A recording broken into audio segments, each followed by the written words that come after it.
welcome to day 2 here at the Alam British Open 2019. At the British Open, my final match with Noor Al Taib, I really didn't feel right. I felt that I gave it my all. I went in knowing that she was the higher ranked player.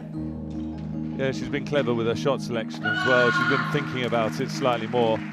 In the third game, I got a chance to gain a set off her and tried to push it in the last game, but I knew there was not much left in the tank to go further, and she just turned on another gear.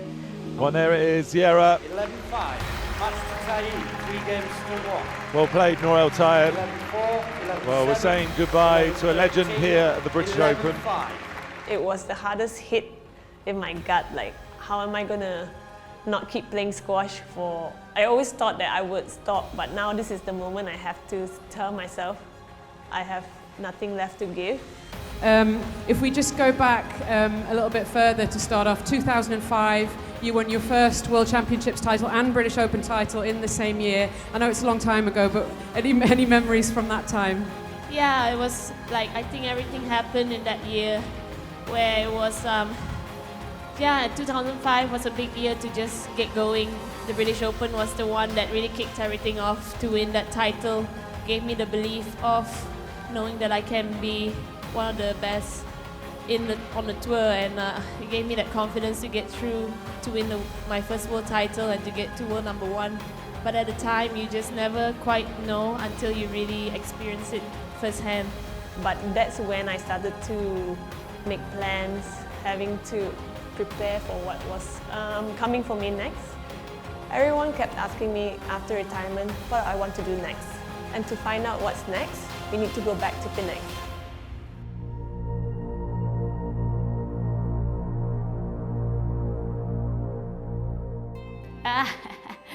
In Colombia, we have a city that is like Penang people. It's called Medellin, okay? And the people from Medellin are super proud of their city. Like, everything is the best there. Like the food, the art, everything is better in Medellin, and I feel that Medellin is like Penang here in Malaysia. Penang means home. It is truly the place where everything began. Just that feeling of knowing that I belong to something so much bigger, but I come from a great island that is truly mine to be proud of.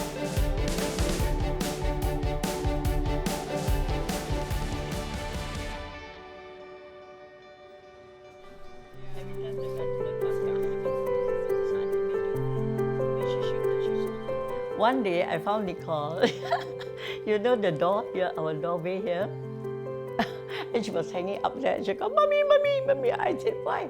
I saw her hanging on the, you know, the louvers there on top. The room there got louvers. And I was so shocked. I said, "How did you get up there?" She said, "Oh, I spied a woman." And she put her 2 legs at the side and she went up the top. Once she hung there, she couldn't come down and she panicked, so she called me. So I think that is one of those. First thing came to my mind was that incident, saw her climbing up. Juniors, I think. My sisters, they were involved with the setup of the World Juniors in Penang. Nicole as a kid, she was hyperactive. We were running all over the place, climbing up in the squash court, so that eventually they had to keep her in the corner of one of the squash courts so that she wouldn't get into trouble.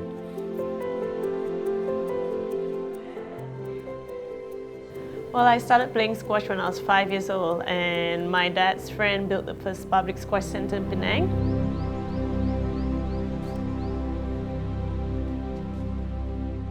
At that time, all squash courts were basically attached to clubs, big clubs, you know, Penang Sports Club, Penang Club, Tin Club. So it was keeping the public away from the court, from the game. So we decided to have this public court. So from then on, when Miss E came as manageress, eventually she started the squash development program. So the 10 children were in there. 2 of them were my 2 girls. Nicol used to tag along, so as usual, we put her in the corner of the court. When I went to the lessons with my sisters, they had the classes and I was running around the squash court.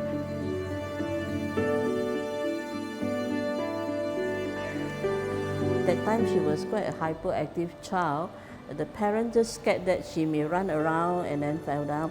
So said, Miss E, you keep an eye on her, you know. So at the end I said, I can't keep an eye on her when I was coaching. I said, why not you come in? So you come in and no, just push her a little bit here and there. Only thing is, if they don't run, and then Nicol, no. if Nicol beats the boy, Miss E will say, now you wear skirt. And the boys run. They run faster.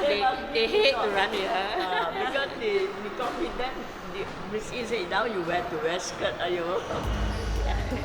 So yeah, imagine this place so different from when I started. It's all grass here, open air, all the grass on the back here, all like the canteen, bukit, right? The canteen here right? for the uncle to sell the drinks. Yes.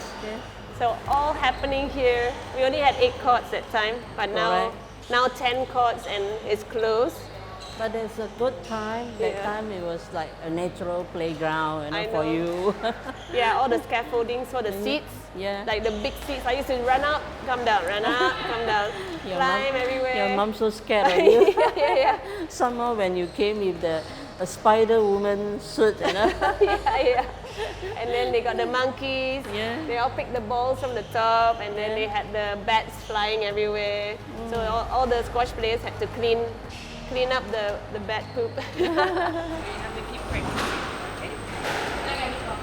She does that every time all the time. I was too small. I was 5 and my racket was the same height as me.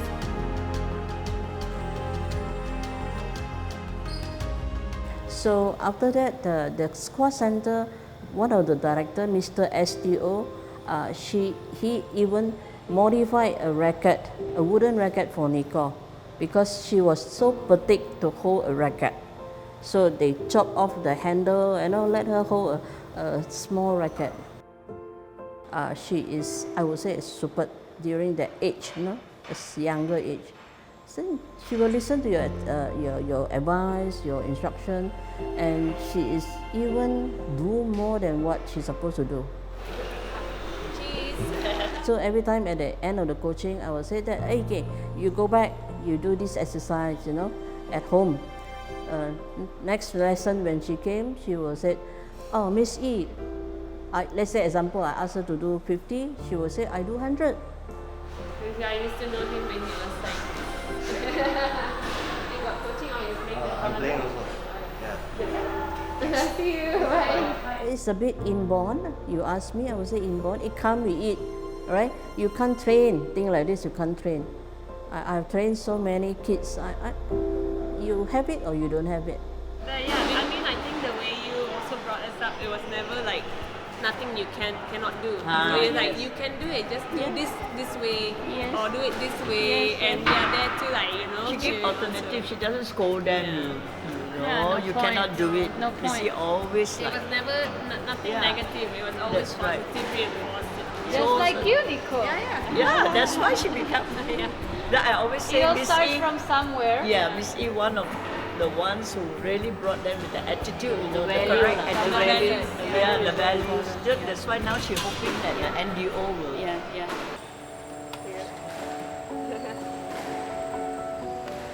Yeah, good memories. Still remember this court? Yeah, of course. Right. Like all the squad runs you get us to do. Yeah, all do the court run up and down, and the you do the ghosting, you know. And then also when you play, I always sit at the back and say, you know, hit to the back, hit to the back. Make sure you get the back corners. Yeah. So at the end of the game, mostly people were very, even you lose, you're very upset. But all of you are very happy because you know what? Miss E, I got 20 cents. Time how many? You know? Yes. It's like it's okay, you lost, but I did get my 10 shots to the back court. Yeah. Nicol's favorite place. Up there? Yeah, we go 4 or 5 years old. Until the bar there. The bar there. She will hang the bar, and then she will swing and swing.